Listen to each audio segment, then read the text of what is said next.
नमस्कार बच्चों, मेरा नाम है अजय और आप सभी से मैं जुड़ा हुआ हूँ जीवीएफए के एक मॉडल स्कूल के तरफ। बच्चों, आज हमारी कक्षा का पहला दिन है और पहला अध्याय है जिसका नाम है भारतीय संविधान। बच्चों, भारत एक देश है जिसमें हम सभी रह रहे हैं और उसमें जो है जो देश है हमारा वो एक संविधान से जो है चलता है। अब इसको समझने के लिए कि संविधान क्या है और आखिरकार संविधान की आवश्यकता क्या है, संविधान में होता क्या क्या है, इन सब चीज़ों से संविधान का महत्व क्या है, ऐसे सभी प्रश्नों को समझने के लिए हमें इस अध्याय का अध्ययन करना आवश्यक है। आगे बढ़ते हैं हम लोग और समझते हैं कि आखिरकार संविधान क्या है और संविधान क्यों है। बच्चों, मुख्यतः अगर देखा जाए एकदम साधारण भाषा में अगर हम इस चीज़ को देखें तो संविधान एक किताब है, ठीक है, जिसे हमारे नेताओं ने, जो हमारे स्वतंत्रता सेनानी थे, इसके बाद जो हमें स्वतंत्रता मिली, उसके बाद जो हमारी कॉन्स्टिट्यूंट असेंबली हुई, जो लोग आए उन्होंने एक संविधान की किताब बनाई, एक किताब बनाई जहाँ पर सारे नियम लिखे कि कैसे जो है आगे के भविष्य में आने वाली जो पीढ़ियाँ हैं कैसे जिएंगी, कैसे उनके क्या नियम आधारित होंगे, कैसे सरकारें चलेंगी, कैसे जो है चुनाव होंगे, कैसे क्या होंगे, इन सभी नियमों का एक ढांचा दिया और उसे एक किताब में रखा जिसको हम लोगों ने संविधान का रूप लिया। लेकिन बच्चों, हमने उसको जीता जागता संविधान कहा। जीता जागता से क्या मतलब है? जीते से क्या मतलब है? जो आदमी बदल सकता है, ठीक है। जैसे मान लीजिए ये एक पेन है, इसे हम जीता जागता नहीं कह सकते। क्यों? क्योंकि इसमें मूल्य कोई भी अब परिवर्तन नहीं हो सकता। इसका काम है ये करना, बस इसके सिवा से और कुछ नहीं होगा। एक समय में ये जा करके टूट जाएगा, ख़त्म हो जाएगा, ठीक है। लेकिन मैं मनुष्य हूँ, मुझे जीता जागता इसलिए कहा जा सकता है क्योंकि मैं और भी बहुत कुछ कर सकता हूँ। मुझ में बदलाव किए जा सकते हैं, मेरे आंतरिक बदलाव किए जा सकते हैं। मुझ में रीजनिंग की क्षमता है, मुझ में तार्किक क्षमता है, मैं सोच सकता हूँ, मैं भविष्य तय कर सकता हूँ अपनी मेहनत से। इसी तरह से संविधान में भी इतनी क्षमता है। संविधान को बदला जा सकता है, संविधान के नियमों को बदला जा सकता है। संविधान के नियमों को बदल करके कई तरह की समानताएं लाई जा सकती हैं। कई आंदोलन को जो है एक अंत तक पहुँचाया जा सकता है। कई हल आ सकते हैं, कई समस्याओं के लिए जो है आगे आ सकता है। और जो भी भविष्य में आने वाली दिक्कतें हैं उनका भी सामना करने के लिए अलग अलग नियमों में अलग अलग बदलाव करके जो है चीज़ें आसान बनाई जा सकती हैं। इसीलिए संविधान को जीता जागता स्वरूप माना जाता है। संविधान अब आवश्यक क्यों है? बच्चों, आप कल्पना कीजिए एक ऐसी जगह की जहाँ पर कोई संविधान नहीं है, जहाँ पर कोई रोकने वाला नहीं है, कोई रोक टोक करने वाला नहीं है। ऐसी जगह में क्या होगा? जो मनुष्य होता है उसमें कई अलग अलग तरह के अंतर होते हैं। कोई मनुष्य होता है जिसका थोड़े में पर्याप्त हो जाता है, कोई होता है जिसकी भूख ही नहीं मरती है।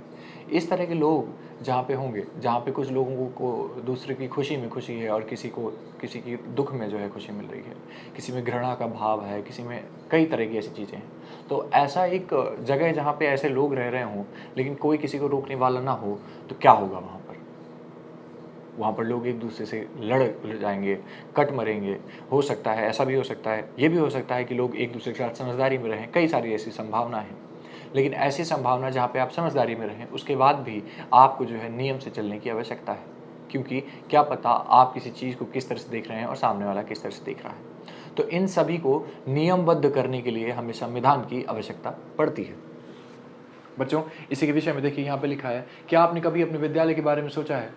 आप शायद यही सोच रहे होंगे कि भला इसमें सोचने वाली क्या बात है। विद्यालय में हम पढ़ने के लिए आते हैं, इसमें एक प्रधान अध्यापक एवं कई अध्यापक अध्यापिकाएं होते हैं जो अलग अलग विषय पढ़ाते हैं। ये बातें जो शायद आपको साधारण सी लगती हों, परंतु उतनी साधारण है नहीं। क्योंकि किसी भी विद्यालय को सुनिश्चित तरीके से चलाने के लिए कुछ कानून कायदे होते हैं। जैसे बच्चों के विद्यालय में नामांकन के लिए एक निश्चित उम्र या समय का होना, हर एक कक्षा का एक निश्चित पाठ्यक्रम होना, प्रत्येक विषय के लिए योग्य शिक्षक शिक्षिकाओं का होना तथा प्रधान शिक्षक का होना, जिस पर पूरे विद्यालय को सुचारू रूप से चलाने की जिम्मेदारी होती है। बच्चों, जैसे कि मैंने आपको बताया था, उसी तरह से यहाँ पे एक उदाहरण लिया हुआ है कि विद्यालय को जैसे चलाने के लिए कई सारे अध्यापकों की एक उपाध्यापक की आवश्यकता होता है, अध्यापक अध्यापिकाओं की आवश्यकता होती है, टाइम की आवश्यकता होती है, कैसे कब चलेगा, इन जैसे अलग अलग आवश्यकताएं हैं, अलग अलग नियम हैं वहाँ पे जो लागू किए जाते हैं, जिससे कि विद्यालय जो है आराम से चल सके बिना किसी प्रॉब्लम के साथ। इसी तरह से जो हमारे देश को चलाने के लिए भी नियमों की आवश्यकता होती है और उसी के लिए हमें संविधान बनाना पड़ा, संविधान हमारा बनता है। उसी के बारे में यहाँ पे चर्चा है। अगर संविधान क्यों नहीं होगा तो इसके विषय में हमने चर्चा की अभी अभी कि अगर संविधान नहीं होगा तो एक ऐसी स्थिति उत्पन्न हो जाएगी जहाँ पे कोई किसी की सुनेगा नहीं, जहाँ पे किसी को समझाना मुश्किल हो जाएगा, जहाँ पे आपके पास कोई भी न्याय के लिए जगह नहीं होगी, जहाँ पे जो अन्याय है उसे रोकने के लिए कोई नहीं होगा। इसलिए ऐसी स्थिति उत्पन्न ना हो, इसके कारण संविधान का गठन किया गया था और इसी कारण संविधान जो है हमारे देश में लागू। आगे बढ़ते हैं बच्चों। जिस तरह एक छोटे से इलाके के विकास एवं खुशहाली के लिए नियमों की आवश्यकता पड़ती है, उसी तरह देश को चलाने के लिए नियमों की आवश्यकता पड़ती है, जो संविधान के रूप में हर देश में अपनाया जाता है। संविधान में नागरिकों के अधिकार व कर्तव्यों का वर्णन किया जाता है व यह भी बताया जाता है कि अगर नागरिकों के किसी अधिकार का हनन हो तो उस परिस्थिति में उन्हें क्या करना चाहिए। बच्चों, संविधान में जो है मूल रूप से हर चीज़ें बताई जाती हैं कि आपके पास क्या क्या राइट्स हैं, ठीक है, आप क्या क्या कर सकते हैं, आपके कर्तव्य क्या क्या हैं, आपके अधिकार क्या क्या हैं। अगर आपके पास अधिकार हैं और आपके पास कर्तव्य नहीं हैं तो इसका मतलब है कि आपका जो जीवन है वह सरल तो हो सकता है लेकिन कुशल नहीं होगा। क्यों? क्योंकि मान लीजिए आपके पास अधिकार हैं, आप जाकर के शिकायत तो कर सकते हैं, लेकिन आप स्वयं में बदलाव कैसे लाएंगे? अगर आप स्वयं में बदलाव नहीं लाएंगे तो आप बेहतर कैसे बनेंगे? ठीक है, इसीलिए आपके कर्तव्य भी हैं, आपके पास अधिकार भी हैं। आपको अगर कोई समस्या हो रही है तो समस्या को सुनने के लिए भी है, उसका हल देने के लिए भी है। हमारे पास अलग अलग नेता हैं जो आपका नियम बनाते हैं, ठीक है। उसके बाद उसको लागू करने के लिए हमारे पास है, और उसके बाद अगर कोई दिक्कतें आती हैं तो उसमें जो हल आए, इन सब के लिए जो नियम बनाए जाते हैं, इसलिए हमारे पास संविधान है। ये सारे नियमों गठन जो है संविधान में किया जाता है। संविधान केवल नियमों एवं कानूनों का संग्रह ही नहीं है जो समाज के राजनीतिक पहलू को बताता है, बल्कि यह लोगों के दैनिक जीवन के क्रियाकलापों को भी कहीं ना कहीं प्रभावित करता है। संविधान सरकार को जनहित में कार्य करने की दिशा देता है, जिससे सभी लोगों का खास तौर से समाज के पिछड़े और कमजोर वर्गों का विकास हो सके। जैसे अनुसूचित जाति और जनजातियों के बच्चों के लिए छात्रवृत्ति योजना, वृद्धि पेंशन योजना इत्यादि। बच्चों, जैसे कि हमने पिछली कक्षाओं में पढ़ा था कि किस तरह से जब समाज में कहीं ना कहीं असमानता हो जाती है, जब समाज में कहीं ना कहीं भेदभाव होता है, तो किस तरह से जो है उन्हें सरकार के द्वारा आगे बढ़ाने में आरक्षण दिया जाता है या फिर अलग अलग क्रियाएं की जाती हैं, अलग अलग योजनाएं लाई जाती हैं, जिससे कि उन्हें भी समान रूप से सभी अवसर मिल सके, जिससे कि वो भी समान रूप से आगे बढ़ सकें और देश में अपना योगदान दे सकें। अब ये सरकार क्यों करती है? क्योंकि हमारे पास संविधान है जो कि उन्हें बाध्य करता है इन सभी चीज़ों को करने के लिए। हमारे संविधान में ऐसे ऐसे नियम हैं, हमारे संविधान में ही आरक्षण का भी नियम है जो कि बाध्य करता है सरकार को कि पिछली जनजातियों को या फिर पीछे रह गए लोगों को जो है आगे बढ़ाने के लिए कुछ योजनाएं बनाए, और ये उनका परम कर्तव्य हो कि देश का जो है आगे बढ़ने में अपना मूल्य जो समय है, जो भी वो अपना योगदान दे सकते हैं वो दें। ठीक है, तो संविधान से क्या क्या होता है? संविधान से सिर्फ नागरिकों के लिए नहीं है, संविधान सरकार के लिए भी है, आने वाली सरकारों के लिए है, संविधान हर पहलू के लिए है। संविधान हमारे देश में अगर जीने के लिए, जीवन कैसे जीना है, इसके लिए हमारे पास संविधान है। सरकारें कैसे चलेंगी, इसके लिए संविधान है। सरकारें क्या क्या करेंगी और सरकार क्या क्या करने के लिए बाध्य हैं, इन सभी चीज़ों के लिए हमारे पास संविधान है। संविधान सिर्फ नागरिकों के लिए नहीं, संविधान सरकारों के लिए भी है। आगे बढ़ते हैं बच्चों। भारतीय संविधान का ऐतिहासिक संदर्भ। बच्चों, आप इस फोटो में देख पा रहे होंगे किस तरह से संविधान पर हस्ताक्षर करते हुए पंडित जवाहरलाल नेहरू, जो हमारे प्रथम प्राइम मिनिस्टर हुए, ठीक है, वो देखिए किस तरह से यहाँ पे साइन कर रहे हैं। इसी तरह से बच्चों वहाँ पर अगर आप देखें तो असेंबली में बहुत सारे लोग थे जिन्होंने उस दिन साइन किया था और हमारा संविधान बना था। अब हम लोग देखेंगे कि आखिरकार संविधान कैसे बना, ठीक है, क्या क्या ऐतिहासिक परिस्थितियाँ रहीं उस समय, कैसे कैसे घटनाएं हुई और क्या क्या प्रॉब्लम्स आई उसमें, और कैसे कैसे उसका हल आया, इसके विषय में हम थोड़ी सी चर्चा करेंगे। वैसे तो इतिहास के विषय में आप पढ़ेंगे ही पढ़ेंगे, पर यहाँ पर भी समझ डेवलप करने के लिए आवश्यक है कि आप इसके विषय में जानें। अध्याय के पिछले भाग में हमने पढ़ा कि संविधान क्या है और उसकी आवश्यकता हमें क्यों पड़ी। अध्याय के इस भाग में हम संविधान निर्माण के ऐतिहासिक संदर्भ को समझने की कोशिश करेंगे। हम यह जानने का प्रयास करेंगे कि वे कौन कौन सी ऐतिहासिक घटनाएं हैं जिन्होंने भारत के संविधान को एक खास रूप देने में महत्वपूर्ण योगदान दिया। किसी भी संविधान के स्वरूप को समझने के लिए यह जानना जरूरी है कि उसका निर्माण किन परिस्थितियों में हुआ, वह प्रभावशाली है या नहीं, उस देश में रहने वाले लोगों के ऐतिहासिक, सामाजिक, आर्थिक, राजनीतिक एवं सांस्कृतिक पृष्ठभूमि को उसमें शामिल किया गया है या नहीं, उस देश के विभिन्न वर्गों व समाज के हितों को ध्यान में रखा है या नहीं। सबसे अहम मुद्दा है कि संविधान बना कैसे और उसे बनाने की प्रक्रिया में उस देश के सभी वर्गों के लोग शामिल हो पाए या नहीं। बच्चों, संविधान अगर बन रहा है तो संविधान देश के हर भाग के लिए बन रहा है, देश में रह रहे सभी लोगों के लिए बन रहा है। तो ये आवश्यक हो जाता है कि देश के हर जनजाति, हर मनुष्य और हर लोगों को जो है उसमें बराबर का बराबर रिप्रेजेंटेशन मिले। हर लोग जो है वहाँ पर अपनी भूमिका निभाएं, और इन सब चीज़ों को इंश्योर करने के लिए जो है कैसे कैसे क्या हुआ, हम लोग इसके विषय में आगे पढ़ेंगे इसी पैराग्राफ में आगे। सन 1885 में भारतीय राष्ट्रीय कांग्रेस के गठन के बाद आने वाले कुछ वर्षों में ही भारतीय राष्ट्रीय कांग्रेस और देश के कई अन्य संगठन संवैधानिक सुधारों और कानून बनाने वाले संस्थाओं में भारतीयों को अधिक से अधिक संख्या में शामिल करने की मांग करने लगे। बच्चों, क्या हुआ था कि अंग्रेजी शासन था। अंग्रेजी शासन में क्या था कि अंग्रेज क्या चाहते थे, अंग्रेजों को बस ये चाहिए था किस तरह से ज़्यादा जो पैसा है भारत से ले जा करके अपने देश में रख दिया जाए। ठीक है, हमारे अपने पर्सनल यूज के लिए जो है वो चाहते थे, जो अंग्रेजी अफसर हुआ करते थे, कि हम किस तरह से ले जाएं। उनका मूल्य था भारत का किस तरह से विकास हो, इसमें कोई चिंतन नहीं था, उन्हें कोई मतलब नहीं था, बस दिखावा था जो भी था। ठीक है, अब क्या होता है कि मैंने जैसे कि आपको बताया था कि असमानता जब भी आती है, पिछली कक्षाओं में हमने इसके विषय में चर्चा किया था कि जब भी असमानता आती है तो उत्पीड़न होता है, और जब भी उत्पीड़न होता है तो संघर्ष होता है, आंदोलन होता है, और आंदोलन के बाद जो है कानून बनता है। अब यहाँ पर क्या हुआ, जब अंग्रेजी सरकार आपका उत्पीड़न करने लग गई हमारे देशवासियों का, तो इसके लिए आंदोलन बनने लगे, आंदोलन हुआ, संघर्ष होने लग गया, और उस संघर्ष में जो है मुख्य भूमिका निभाई गई भारतीय नेशनल कांग्रेस के द्वारा। वहाँ पे कांग्रेस का गठन हुआ 1885 में। उस गठन में क्या हुआ कि देश के हर कोने से जो है, अलग अलग कोने से जो है अलग अलग नेताओं को एक साथ लाया गया। अभी तक क्या था कि हर जगह अलग अलग जो है चीज़ें हो रही थी, जिसकी वजह से एक जुड़ाव नहीं था, देश एक नहीं हो पा रहा था, और जो आवाज़ें हैं वो उठती तो थी लेकिन दब जाती थी, इसीलिए कांग्रेस को बनाया गया। अब क्या हो रहा है कि देखिए, हर जगह से जो है यहाँ पे कांग्रेस में एक नीति लगाई जा रही है, और देश के हर कोने में जो है उस नीति को उपयोग में लाया जा रहा है। इससे क्या होता था कि प्रभाव जो है बहुत ज़्यादा बढ़ जाता था। ठीक है, अब जब ऐसी मांगे अलग अलग जगह में उठने लग गई, तो 1839 में जो है नेहरू जी और वगैरह इन सब लोगों ने जो है अपना अपना आगे किया कि हमें जो है संविधान चाहिए, हमें अपना खुद का रूल चाहिए, हम अंग्रेजी शासन से अब बाहर निकलना चाहते हैं। इस तरह की कई सारे जो है मुद्दे आने लग गए। ठीक है, कांग्रेस अपना भिन्न भिन्न तरीके से आगे आने लग गई और चीज़ें करने लग गई। बच्चों, मैं माफ़ी चाहता हूँ, मैंने 1839 बोल दिया, वो 1939 है। ठीक है, 1885 में उसका गठन हुआ था, उसके बाद ऐसी ऐसी चीज़ें होने लग गई थी। ठीक है, रिजोल्यूशन जो है हमारा पास हुआ 1939 में, और इसी तरह से जो है चीज़ें आगे बढ़ी। ठीक है, अब आगे हम लोग पढ़ते हैं। कांग्रेस के नेता अंग्रेजी सरकार की भारत के बारे में बनाई जा रही नीतियों की आलोचना करते हुए आमतौर पर यह सवाल उठाते थे कि अंग्रेज सरकार ने जो अधिकार अपने देश इंग्लैंड के नागरिकों को दिया है, वे अधिकार भारत के नागरिकों को क्यों नहीं दिए गए हैं, जैसे मत देने का अधिकार, चुनाव लड़ने का अधिकार, अपनी इच्छा अनुसार व्यवसाय करने का अधिकार आदि।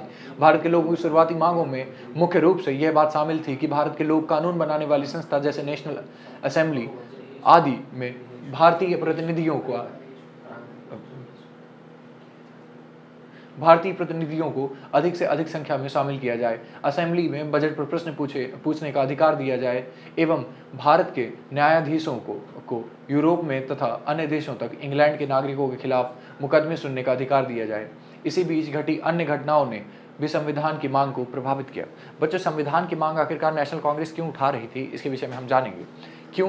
क्योंकि जब आप देखेंगे तो वहाँ पे जब अंग्रेजी शासन था तो अंग्रेजी शासन में कई सारी दिक्कतें थी, असमानताएं ऐसी थी कि वो लोग अपने देश में जो कानून लगा रहे थे, ठीक है, वह कानून यहाँ पे नहीं था। वहाँ पे जो कानून था वहाँ पे ये था कि जो न्यायाधीश है वो सभी के लिए एक समान है। यहाँ पे ऐसा नहीं है। जो भारतीय न्यायाधीश है वो वहाँ के अंग्रेज के लिए जो है रूल नहीं कर सकता, वो नहीं बता सकता कि इसने सही किया है या गलत किया है। लेकिन अगर अंग्रेजी न्यायाधीश है तो भारतीय को जो है पनिश कर सकता है, उसको दंड दे सकता है, वो बता सकता है कि हाँ भाई आपने ये गलत किया, ये नहीं गलत किया।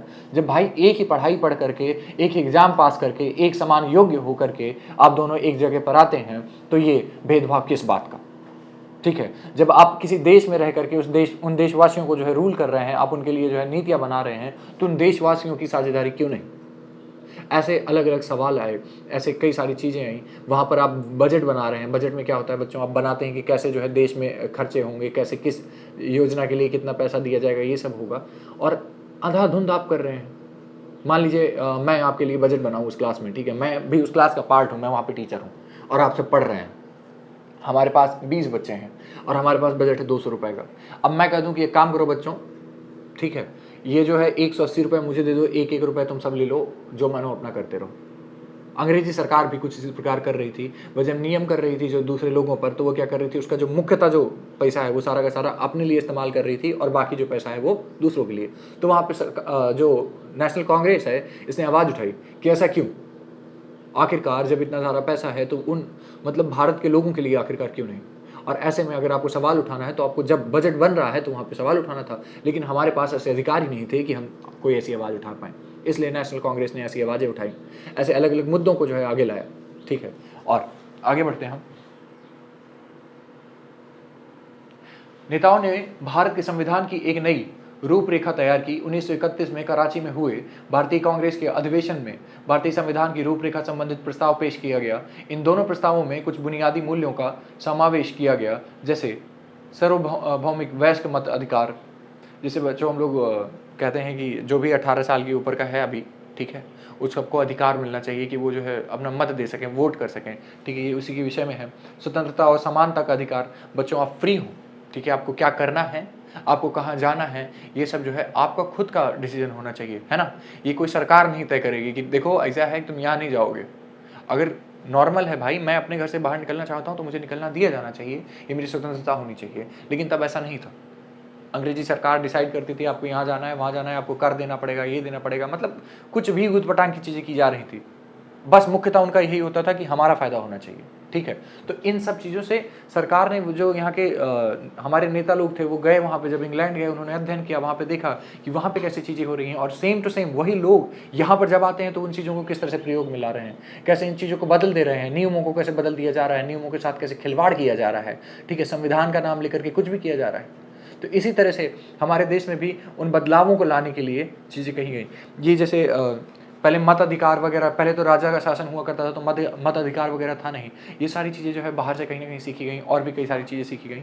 उसी में से कुछ जो है मुख्यतः इन लोगों ने मांगे कि देखिए अभी तक जैसा होता रहा अब बहुत हो चुका है, ऐसा नहीं हो सकता, हमें ये अधिकार देने चाहिए। उसमें से जैसे मताधिकार हो गया, आपका स्वतंत्रता का अधिकार हो गया, समानता का अधिकार हो गया, ठीक है, संसदीय एवं उत्तरदायी सरकार एवं अल्पसंख्यकों को अधिकार की रक्षा, मतलब जो पिछली जाति या वर्ग के लोग थे उनके जो अधिकार हैं उनका जो रक्षण करना जरूरी है। जो ट्राइबल माना जाता है जिसको, ठीक है, जो कि पिछली जातियां मानी जाती हैं, इन सब चीज़ों के लिए, इनके लिए भी जो है कुछ अलग से योजनाएं लाएं।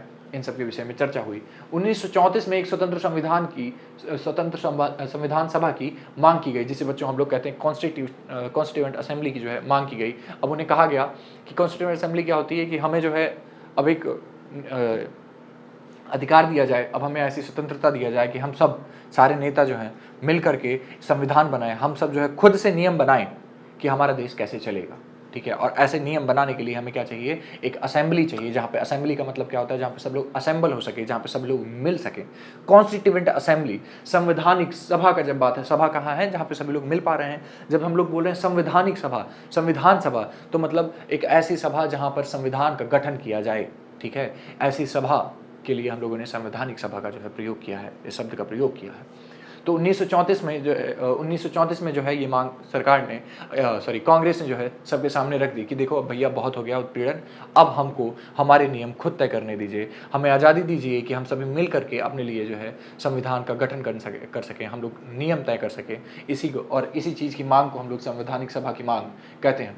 जो द्वितीय विश्व युद्ध, जो कि 1939 से शुरू होकर के 1945 में ख़त्म हुआ था, ठीक है, के दौरान और तेज हो गई। ठीक है, अब जब है युद्ध हो रहे थे तो हम लोग क्या है, अलग अलग परिस्थितियां थी, हम लोग देख रहे थे कैसे छोटे छोटे देश जो हैं बड़े बड़े देशों के ऊपर विजय पा जा रहे हैं, कैसे देश जो है अपनी आज़ादी के लिए लड़ाई कर रहे हैं। तो हम क्यों नहीं, हम भी आगे आना चाह रहे थे, हम भी जो है अब खुले रूप से जीना चाह रहे थे, स्वतंत्रता चाहते थे। इसीलिए 1945-46 जब 45-46 में जो है द्वितीय विश्व युद्ध खत्म हुआ तो ये चीज़, अब ये जो मांग है और भी तेज हो गई। क्यों? क्योंकि अब तो हमें ज़रूरी है, हम लोगों ने हिस्सा भी लिया था लड़ाई में, हम लोगों ने आज़ादी में जैसे हिस्सा लिया, हमारी जैसे फ़ौजें हैं, तो उसी प्रकार से जो हमारी फ़ौजें हैं वो ब्रिटिशर्स के लिए भी लड़ी, अंग्रेज़ों के लिए भी लड़ती थी। ठीक है, तो हम लोगों का जब इतना कुछ है, हम लोगों ने इतना कुछ किया है, तो हमें क्यों नहीं आज़ादी मिलनी चाहिए। हम जब समर्थ हैं अपने आप को रूल करने के लिए, तो हम क्यों आपके अंडर काम करेंगे, हम क्यों आपके अंडर काम करें, हम क्यों जो है आपके बनाए हुए नियमों का पालन करेंगे, हम खुद से नियम बनाएंगे। इसी के विषय में चर्चा है। आगे बढ़ते हैं कि अंतरिम अध्यक्ष डॉक्टर सच्चिदानंद सिन्हा थे और उनकी अध्यक्षता में डॉक्टर राजेंद्र प्रसाद संविधान सभा के निर्वाचित अध्यक्ष बने। बच्चों क्या हुआ, जब कॉन्स्टिट्यूएंट असेंबली बन गई, उसके बाद संविधान जब सभा बन गई, तो जो पहले तो है, अब इकट्ठा से सब कुछ ऐसे नहीं डिसाइड हो जाएगा ना, तो कुछ टाइम के लिए, जिसे हम लोग टेम्पररी कहा जाता है, उसी का है यहाँ पे कि अंतरिम अध्यक्ष जो है डॉक्टर सच्चिदानंद सिन्हा साहब बनाए गए। फिर उसके बाद जब सारी चीज़ें एक बार स्थायी हो गई, स्थायी होने के बाद जो है डॉक्टर राजेंद्र प्रसाद साहब को जो है संविधान सभा में निर्वाचित किया गया कि अब जो है आप प्रेसिडेंट हैं, आप जो है अध्यक्ष हैं उसके। ये दोनों विभूतियाँ बिहार के निवासी थे। बच्चों, ये जान करके आपको बहुत ही अच्छा महसूस होना चाहिए, गौरवान्वित महसूस होना चाहिए कि आपके बिहार के ही थे जिन्होंने जो सबसे पहले प्रेसिडेंट बने, जिन्होंने ये जो संविधान का जब निर्माण हुआ तो उसका जो है सबसे आगे आकर के रहे। ठीक है, तो ये हमारे लिए गौरव की बात है। संविधान के बुनियादी मूल्य। बच्चों, अब आखिरकार संविधान टिकता किन चीज़ों पे है?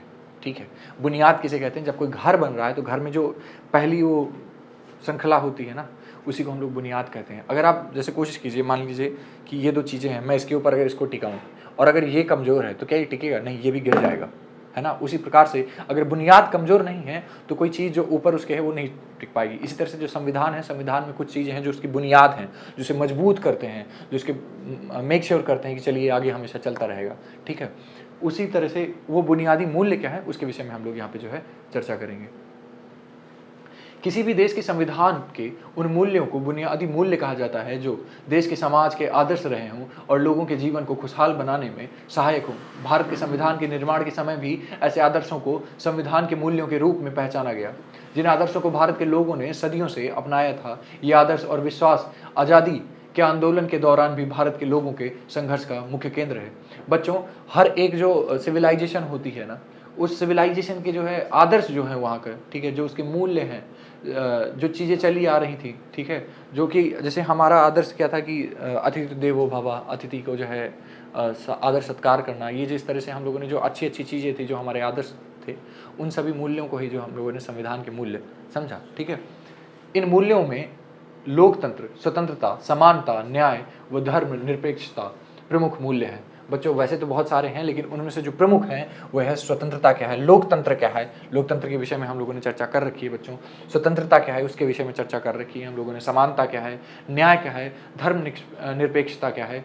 ऐसे जो मूल्य हैं ये सभी जो है हमारे संविधान का जो है मूलभूत जो है ढांचा देते हैं, बनाने में मदद करते हैं, उसकी नींव रखते हैं जिसमें संविधान जो है खड़ा रहता है। ठीक है, तो ये जो मुख्यतः ऐसी चीज़ें हैं, अगर मान लीजिए एक जहाँ पे स्वतंत्रता नहीं है वहाँ पे संविधान होने का कोई मतलब नहीं है, समानता नहीं है तो संविधान जो है मुख्य रूप से नहीं चल पाएगा, क्यों? जहाँ पे समानता नहीं है वहाँ पे जो है लोग आंदोलन करने लग जाएंगे और कहीं ना कहीं सरकार फेंक दी जाएगी, दोबारा संविधान का गठन होता है। फ्रांस में ऐसी कई बार जो है इतिहास में चीज़ें हुई जहाँ पे संविधान तो बनाए गए लेकिन संविधान फेंक दिए गए, क्योंकि उनका जो नींव था वो उतना मजबूत नहीं हो पा रहा था, अच्छे से बन नहीं पा रहा था। इसी तरह से अगर ये जो मूल्य हैं इनमें कोई दिक्कतें आती हैं तो सरकार को जो है गिरा दिया जाता है। ठीक है, न्याय अगर नहीं मिल रहा है तो संविधान किसी मतलब का नहीं है आपका। अगर धर्मनिरपेक्षता नहीं फॉलो हो रही है तो कोई मतलब नहीं है ऐसे नियमों का। इसी तरह से इसीलिए इन सभी को जो है संविधान के बुनियादी मूल्य कहा गया है। इन मूल्यों का महत्व इस तथ्य से पता चलता है कि इन्हें सबसे पहले संविधान सभा द्वारा स्वीकार किए जाने वाले संविधान के उद्देश्यों में शामिल किया गया था एवं उसे संविधान की उद्देशिका में लिखा गया था। बच्चों, जब संविधान बनाया जा रहा था तो उससे पहले क्या किया गया कि ये तय किया गया कि आखिरकार संविधान किस तरह से काम करेगा, संविधान आखिरकार बना किसके बारे में जाएगा। एक पृष्ठभूमि उसके लिए तैयार की गई कि आखिरकार ये चीज़ें जो है इंश्योर की जाएंगी, ये पक्का होनी चाहिए वहाँ पर, और इसी में इन मूल्यों का जो है वहाँ पर अंकित किए गए थे कि ये जो चीज़ें हैं, ये जो मूल्य हैं उस संविधान में होने चाहिए। बच्चों, पढ़ते हैं हम लोग कि लोकतंत्र क्या है। भारत में आज़ादी के दौरान एक आम सहमति बन चुकी थी कि भारतीय शासन व्यवस्था ऐसे लोकतंत्र का आधारित होगी जिसमें सभी की समान भागीदारी हो। भागीदारी का अर्थ होता है, इसको पढ़ने के लिए का अर्थ क्या होता है, इसको पढ़ने के लिए हम एक अनुभव पर विचार करते हैं। बच्चों, लोकतंत्र का मतलब है कि जो लोगों का तंत्र है, लोग मतलब सभी लोग जो हैं, हम सभी लोग जो मिल करके किस तरह से जो है राज्य चलेगा, उसमें सभी की जो समान रूप से भागीदारी होनी चाहिए। समान रूप से अब सभी की भागीदारी कैसे होगी? अब आपको लग रहा होगा यार मैं तो बैठा हूँ, ऐसे कैसे? बच्चों, जब आप 18 वर्ष के हो जाते हैं तो 18 वर्ष के होने के बाद आपको जो है मत देने का जो है अधिकार मिलता है। आप अपने मत दे करके चूज़ करते हैं, आप ये बताते हैं, आप अपने नेता को जो है चूज़ करते हैं, आप उसे इलेक्ट करते हैं, ठीक है? आप उसे मत दे करके, मतदान दे करके आप अपने नेता को चूज़ करते हैं और बताते हैं कि जो हमारी दिक्कतें हैं, वो ये जो है सरकार तक पहुँचाएगा। इस तरह से आपकी जो भागीदारी है, वो आपके नेता के द्वारा जो है सरकार तक होती है। कैसे? आपकी जो माँगें हैं, आप जाकर के अपने विधायक जी को कहते हैं, विधायक जी जो है आगे जाकर के विधानसभा में कहते हैं, विधानसभा में जाकर के मुख्यमंत्री जी को इस चीज़ का पता चलता है। और भी अगर चीज़ गंभीर होती है तो मुख्यमंत्री जो है प्रधानमंत्री जी तक ऐसी चीज़ें पहुँचाते हैं। कभी-कभी जब ऐसी चीज़ें काम नहीं करती हैं तो डायरेक्टली मीडिया के थ्रू जो है आपकी जो सभी बातें हैं वो वहाँ तक पहुँच जाती हैं। इस तरह से क्या होता है कि जो आपकी परेशानियाँ हैं वो जो है सरकार तक पहुँचती हैं। इसमें आपके जो बनाए हुए नियम हैं, अगर मान लीजिए सरकार का कोई नियम है और आपको पसंद नहीं आ रहा है वो, या फिर कोई दिक्कत है, तो आपके पास अधिकार है कि आप जो है उसके खिलाफ आंदोलन कर सकते हैं, आप उसके खिलाफ शिकायत कर सकते हैं, आप न्यायाधीश के पास जा सकते हैं, कोर्ट्स में जा सकते हैं, ठीक है? उसके खिलाफ आवाज़ उठा सकते हैं। ये सभी आपको संविधान जो है अधिकार देता है, ठीक है? इस तरह से जो है आप भी किसी न किसी तरह से संविधान जो अपना देश है वो कैसे चलेगा, इन सब चीज़ों में अपना जो है कंट्रीब्यूशन देते हैं।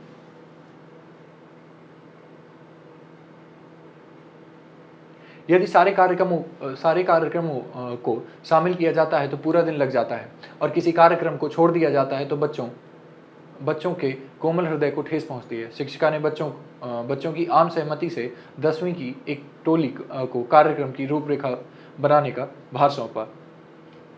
उन्होंने सभी बच्चों की बातों को सुना और आम सहमति से कार्यक्रम का चयन किया। कार्यक्रम के चयन में सभी ने भागीदारी निभाई, इसलिए सारे बच्चे बहुत प्रसन्न थे और कार्यक्रम के आयोजन का इंतजार कर रहे थे। बच्चों, यहाँ पे भी देखिए एक उदाहरण लिया गया है कि किस तरह से जो है 10वीं क्लास में अगर कोई मान लीजिए कोई फंक्शन वगैरह इन्हें करना है तो उस करने में जो है सभी की बातें सुनी गई कि भैया क्या क्या चाहिए तुमको, क्या क्या तुमको दिक्कतें हैं तुम्हारी और क्या क्या किया जा सकता है तुम्हारे लिए। इस तरह से जो है सभी की भागीदारी तय हुई। इसी तरह से लोकतंत्र में भी हम सभी की भागीदारी हमारे मत के द्वारा जो है तय होती है। हमारे जो है नियम तय होते हैं, जो हमारे राजनेता हैं वो सब जो है हमारे मतों के द्वारा चूज़ किए जाते हैं और वो आगे जा करके जो है हमारी मांगों को सरकार तक पहुँचाते हैं। अब बच्चों, स्वतंत्रता क्या है? स्वतंत्रता की सफलता का मुख्य आधार उस देश में निवास करने वाले लोगों की स्वतंत्रता से है। जरा सोचिए, यदि लोग अपने विचारों को स्वतंत्र रूप से, यहाँ पर बच्चों शायद से कुछ दिक्कत है, चीज़ें क्लियर नहीं है, पीछे कुछ शब्द छुप गए हैं, कोई बात नहीं। बच्चों, स्वतंत्रता क्या होती है कि जहाँ पर आप मुख्यतः अपने विचारों को व्यक्त कर सकें, ठीक है? मुख्यतः आपके पास ऐसे जो है अधिकार हों कि आप कहीं एक जगह से जो है दूसरी जगह जा सकें। आपके पास अधिकार हो कि आपको जो भी धर्म जो है फॉलो करना है, आप जो भी आप हिंदू धर्म अपनाना चाहें, आप मुस्लिम धर्म अपनाना चाहें, आप सिखिज़्म अपनाना चाहें, जैन, बौद्ध, कोई भी धर्म आप अपनाना चाहें, तो आपके पास आज़ादी होनी चाहिए, ठीक है? आपके साथ जो है दुर्व्यवहार नहीं होना चाहिए, आपके साथ जो है असमानता नहीं होना चाहिए। आपके पास अधिकार होना चाहिए कि आप भी जो है आगे बढ़ सकें, आप एक समान रह सकें, आपके पास भी शिक्षा का अधिकार होने चाहिए। ये सब चीज़ें हैं तय करती हैं कि आप कैसे स्वतंत्र हैं। क्या आपके पास ये स्वतंत्रता है कि आपको एक समान न्याय मिल रहा है, ठीक है? क्या आपके साथ आपको एक समान जो है नौकरियाँ मिल रही हैं? ये सारी चीज़ें जो है आपको स्वतंत्रता का एहसास दिलाती हैं।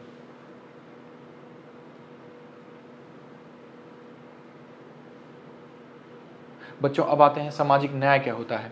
भारतीय समाज में पाई जाने वाली तरह तरह की असमानताओं को ध्यान में रखते हुए संविधान सभा ने सामाजिक न्याय को एक प्रमुख मूल्य के तौर पर स्थापित करने की कोशिश की है। सामाजिक न्याय का मतलब है समाज के पिछड़े हुए वर्गों को समाज में बाकी वर्गों के बराबर खड़े करने की कोशिश से है, ताकि कई हजार सालों से इन वर्गों के साथ जो अन्याय हुआ है उसके प्रभाव को कुछ हद तक कम किया जा सके। सामाजिक न्याय को एक ठोस रूप देने के लिए संविधान में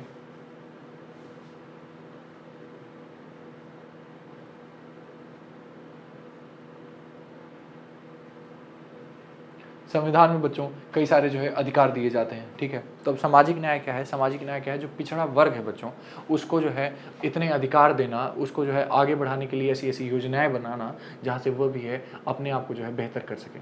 बच्चों, रिजर्वेशन आपने सुना होगा जो है, ठीक है? तो रिजर्वेशन क्या होता है? आरक्षण क्या है, रिजर्वेशन क्या है, इसके विषय में हम चर्चा करते हैं कि आरक्षण क्या है। आरक्षण ये नहीं है कि किसी एक को जो है ज़्यादा फेवर कर देना या फिर किसी एक को पीछे करना। आरक्षण ये है कि जो लोग पीछे रह गए उनको आगे बढ़ने में मदद करना, ठीक है? तो जो पिछली जनजातियाँ थी कहीं न कहीं वह पहले जो है पीछे रह गई। इसी की वजह से उनको आगे लाने के लिए उन्हें थोड़ा-सा ज़्यादा उनके लिए हाथ बढ़ाना कि चलिए आप भी आगे आइए और एक बराबर हो सकें, ताकि वो देश में जो है एक बराबर आगे आकर के अपना योगदान दे सके और हमारा देश आगे बढ़ सके। इसलिए ऐसा नहीं किया जाता है कि जो आदमी आगे है बस उसी को आगे लिए जाओ, लिए जाओ, लिए जाओ। जो पीछे भी है उसको भी हम लोग जो है ऐसी व्यवस्था उसके लिए बना सकें, ऐसी योजनाएँ हम उसे बना सकें जिससे कि वो भी आगे आए और सब मिल-जुल करके जो है आगे बढ़ें। इसीलिए संविधान में जो है सामाजिक न्याय की योजना है और सामाजिक न्याय को इसलिए मूल रूप से उसका जो है मूलभूत ढाँचा माना जाता है। बच्चों, अब हमारे पास अभ्यास के कुछ प्रश्न हैं कि एक नागरिक के रूप में देश के लोगों के लिए संविधान महत्वपूर्ण क्यों है? बच्चों, हमारे लिए संविधान महत्वपूर्ण क्यों है? मैंने जैसे कि आपको स्टार्टिंग में ही बताया था, शुरुआत में बताया था कि संविधान की आवश्यकता क्यों है? ताकि आपको जो है न्याय मिल सके। जितने भी ये मूल्य हैं हमारे पास में, स्वतंत्रता हो गई, ठीक है? इन सभी चीज़ों का जो है आप यहाँ पे चर्चा कर दीजिए, 3-4 पॉइंट आप लिख दीजिए और बात खत्म। ठीक है? कि आपके पास जो है स्वतंत्रता होगी, आपके पास समानता होनी चाहिए, ठीक है? आपके पास आपके साथ भेदभाव ना हो, इन ये सारी चीज़ें ना हो, इसके लिए क्या है आपको न्याय मिल सके। इन सभी चीज़ों के लिए जो है हमारे पास संविधान हमारे लिए महत्वपूर्ण हो जाता है। स्वतंत्रता आंदोलन के दौरान भारत के लोगों ने अपना संविधान बनाने की माँग क्यों रखी होगी? बच्चों, मैंने आपको बताया था कि जो अंग्रेज़ी सरकार है वो ऐसी-तैसी किए पड़ी थी भाई। इसीलिए ज़रूरी था कि हम अपनी जो है बागडोर जो है, हमें कैसे नियम, हमें कैसे जीना है, ये सब हम स्वयं तय करें। इसलिए जो है हमें आवश्यकता पड़ी थी। तो ये नहीं लिख देना है, अपने हिसाब से थोड़ा-सा अच्छा बना करके लिखिएगा, ठीक है? नहीं तो फेल हो जाइएगा, मुझे मत कहिएगा। भारत के संविधान में दिए गए मूल्यों में से आपको कौन से मूल्य सबसे महत्वपूर्ण लगते हैं और क्यों? बच्चों, ये आपकी स्थिति पर हो सकता है, ठीक है? कि आप कैसी जगह पर रहे, आपने कैसे जो है आगे बढ़ रहे हैं, क्या-क्या चीज़ें हैं। बिहार पर मुख्यतः जो है जात भेदभाव या फिर ऐसी चीज़ें जो है आर्थिक रूप से जो है असमानता, ये कई सारी चीज़ें हो सकती हैं, तो आप उसके विषय में ले सकते हैं। जब जाति भेदभाव के विषय में आप लिखें तो आप आरक्षण के विषय में लिखें। जब आर्थिक असमानता के विषय में लिखें तो आप लिखें कि कैसे जो है आपको किन-किन योजनाओं की आवश्यकता है, कैसे जो है अच्छी जो है अगर आपको मतलब पढ़ाई-लिखाई मिल जाए, अच्छी एजुकेशन मिल जाए तो कैसे असमानता आ सकती है। तो असमानता, भेदभाव, ऐसी में से कोई भी इनमें से एक वैल्यू को जो है उठा करके उसके विषय में आप लिखेंगे। संविधान में दिए गए समता और सामाजिक न्याय को लागू करने के लिए सरकार द्वारा जो योजनाएं चलाई जा रही हैं उन्हें निम्न तालिका में भरें। बच्चों, बहुत सारी जो है सरकार के द्वारा जो है योजनाएं चलाई जाती हैं, है ना? समानता के लिए जो है कभी वजीफ़ा का प्रयोग करना, कभी जो है आरक्षण का प्रयोग करना, इन सभी चीज़ों से जो है समानता बढ़ाई जाती है।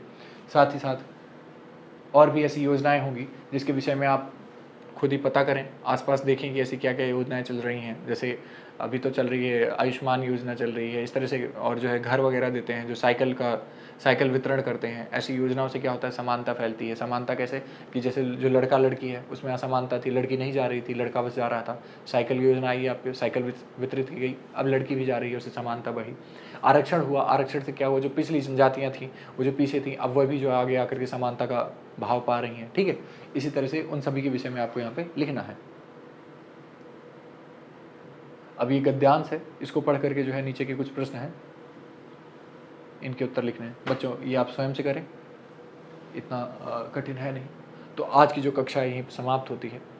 धन्यवाद। मैं आपके मंगलमय भविष्य की कामना करता हूँ।